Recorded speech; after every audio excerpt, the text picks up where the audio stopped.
नमस्कार दोस्तों, मैं आयुष आप सबका अपने चैनल आयुष मैथ्स पे एक बार फिर से स्वागत करता हूं। और इस 10 मिनट शो में आपका आज ये तीसरी क्लास है। और आपको जैसा कि पता है कि हम बेहतरीन कॉन्सेप्ट के साथ एक कॉन्सेप्ट और उस पर 2-3 सवाल जो आपके आने वाले एग्जाम के लिए एक्सपेक्टेड हो सकते हैं वो लेकर के आते हैं। तो आप सबका जो प्यार मिल रहा है उसके लिए धन्यवाद। और चलते हैं आज की तीसरी क्लास में एक बेहतरीन कॉन्सेप्ट। और आज हम आए हैं प्रॉफिट लॉस के एक बेहतरीन कॉन्सेप्ट के साथ, जिस पर बार बार सवाल पेपर में देखने को मिलते रहे हैं। तो वो सवाल क्या हो सकता है, क्या कॉन्सेप्ट है जो बार बार आपके एग्जाम में आता रहा, इसका बेहतरीन कॉन्सेप्ट हम आपको बताएंगे। और उसके बाद कुछ सवाल आपके लिए होंगे और वो सवाल क्या हो सकते हैं, चलिए देखते हैं। तो कॉन्सेप्ट क्या है, आपको कई बार वो सीपी मतलब क्रय मूल्य और एमपी अर्थात अंकित मूल्य इन दोनों से संबंधित कई बार वैल्यू दे करके, किसी एक की वैल्यू दे करके आपसे दूसरे की वैल्यू पूछी जाएगी। और या इनका हो सकता है रेशियो पूछा जाए। तो इनके दोनों में क्या रिलेशन है ये हम आपको एक फार्मूले से बताते हैं। आसानी से आप सवालों को बना पाएंगे उस फार्मूले से। सीपी और एमपी का कभी भी अगर आपको अनुपात निकालना हो तो सीपी यानी क्रय मूल्य, एमपी अर्थात अंकित मूल्य का अगर कभी अनुपात निकालना हो तो अनुपात क्या होगा, आप सीपी चाहिए तो 100 माइनस डिस्काउंट, 100 माइनस क्या हो जाएगा डिस्काउंट यानी छूट, ये आपको करना है। और दूसरा बटे अगर आपको एमपी चाहिए तो 100 प्लस आपका प्रॉफिट यानी लाभ प्रतिशत।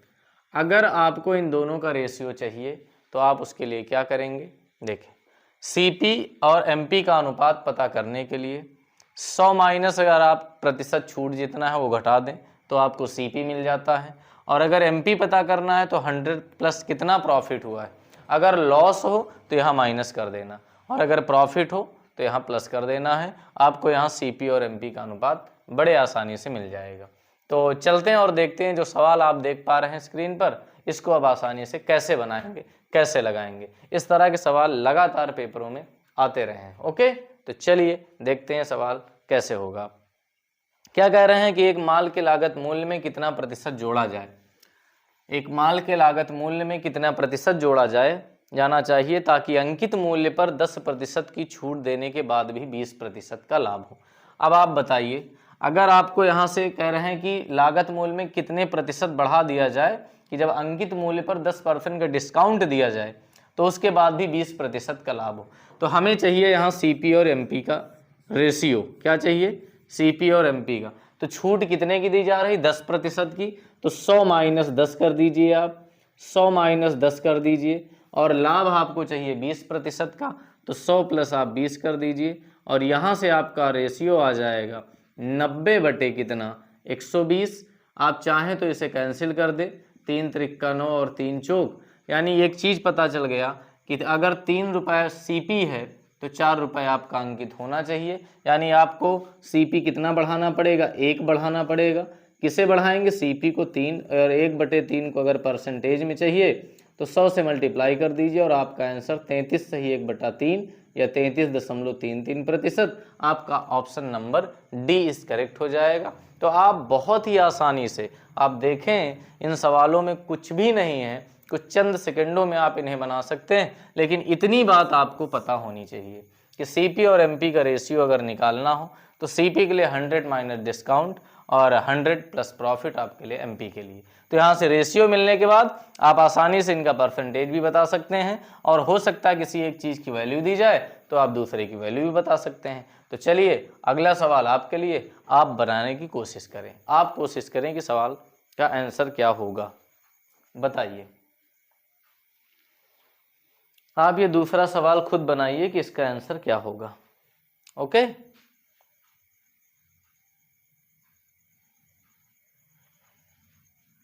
बताइए मेरे दोस्त, इसका आंसर क्या होगा। चलें, बात पूरी तरह क्लियर है, समझ में आ रही चीजें। देखें, कह रहे हैं कि 12% की छूट देने के बाद भी एक वस्तु 10% के लाभ पर बेची गई। छूट दी जा रही, लाभ लिया जा रहा है, यानी सीपी और एमपी की बात यहां से हो रही। तो लागत मूल्य से अंकित मूल्य कितने प्रतिशत अधिक है, सेम सवाल है, आप बना सकते हैं। आप कह रहे हैं छूट आपको दी गई कितने परसेंट की, 12% की, तो 100 माइनस 12 करेंगे आप, 100 माइनस 12 करेंगे यहाँ से, और बटे आप लाभ कितना लेना चाहते हैं, तो आप कह रहे हैं लाभ 10% का, यानी 100 प्लस 10। तो यहाँ से हमें रेशियो मिल जाएगा सीपी और एमपी का। सीपी और एमपी का रेशियो क्या हो जाएगा मेरे भाई, तो 100 से 12 घटाएंगे तो 88, और बटे में कितना 110। यहाँ से चाहें तो 11 एकम 11 और 11 अठे 88, यहाँ से रेशियो 8/10, और भी इसे कैंसिल करना चाहें तो 2 चौको 8 और 2 पंचे 10, यानी 4/5। अगर आपका सीपी 4 है तो आपका एमपी कितना होगा मेरे भाई, एमपी आपका 5 होगा। कितना होगा, 5 होगा। तो आपसे क्या कह रहे हैं कि एमपी कितना अधिक रखा गया है, यही तो पूछ रहे हैं, लागत मूल्य से अंकित मूल्य कितने प्रतिशत अधिक है। तो बताइए, अंकित मूल्य 5 है तो लागत मूल्य 4 है, कितना अधिक है, प्रतिशत अधिक आपको निकालना है। तो कितना अधिक है बताइए, अधिक का प्रतिशत कहता है अधिक कितना 1, और किससे अधिक, 4 से, गुणे 100। 1/4 आप जानते हैं 25% होता है। कितने प्रतिशत, 25%, और आपका option B is correct, B आपका एकदम सही हो जाएगा। बताइए, ये सारे के सारे सवाल कितने आसान हैं। इन सभी सवालों को आप बड़ी आसानी से हल कर सकते हैं, लेकिन ये कॉन्सेप्ट आपको अपने दिमाग में रखना होगा, आप इसे भूल नहीं सकते हैं। आपके आने वाले एग्जाम के लिए मोस्ट इम्पॉर्टेंट टाइप है। अभी लगातार जितने एग्जाम हुए, वो चाहे जीडी का हो, चाहे सीएचएसएल का हो, कोई भी एग्जाम हुआ हो, सब में इस तरह के कॉन्सेप्ट पे आधारित सवाल आते रहे। ठीक है, चलिए तीसरा सवाल आप बनाइए। आप बताइए तीसरे सवाल का आंसर क्या होगा, बताइए जल्दी से बताइए, तीसरे सवाल का आंसर क्या होगा। अब तक आपका आंसर आ जाना चाहिए था, आपका आंसर अब तक आ जाना चाहिए था। ठीक है, क्या कह रहे हैं, एक व्यापारी अपने माल को इस प्रकार अंकित करता है कि 25% छूट देने के बाद भी वो 10% का लाभ प्राप्त करता है। 21,300 रुपए के क्रय मूल्य वाली वस्तु का अंकित मूल्य, यानी अब की बार वैल्यू आपसे पूछ रहा है, अब की बार वो वैल्यू पूछ रहा है, सीपी दे करके आपसे एमपी चाहिए उसे। तो कोई दिक्कत नहीं, आप यहाँ से फिर से अनुपात निकालेंगे, सीपी बटे एमपी, यहाँ से फिर निकालेंगे, और क्या हो जाएगा, 100 माइनस छूट, छूट कितना है आपका, तो आप कह रहे हैं 25% की छूट दी गई है, तो 100 माइनस 25 करेंगे आप, और आपको प्रॉफिट कितने का हो रहा, तो आप 10% का प्रॉफिट ले रहे हैं, तो 100 प्लस 10 हो जाएगा, यानी यहाँ से 75 बटे कितना हो जाएगा, 75 बटे 110 हो जाएगा।